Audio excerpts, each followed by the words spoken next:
uste dugu ez dela eskuak gurutzatuta geratzeko garaia, are gehiago kontutan hartzen badugu gure etorkizun politikoa eta ekonomikoa dagoela jokoan.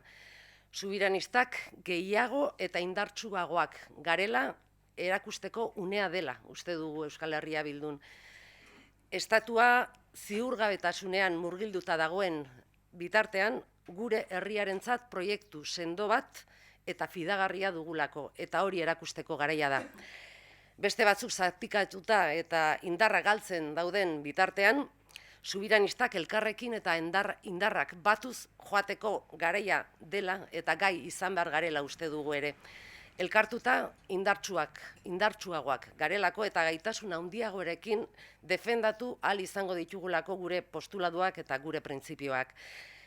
Euskal subiranistok urrats bat aurrera emateko unea delako, Iruñan egingo dugun mobilizazio honekin, Euskal independentistok Madrilera eramango dugun horma eraikitzeko lehen aukera da hau. Subiranistok indartsuagoak garen heinean, aulagoak izango dira autoritarismoaren eta birzentralizazioaren bidea sakontzea nahi dutenen indarra. Beraz, haien helburua gure eskubideak eta askatasunak murriztea delako, horregatikan egiten dugu deialdi hau.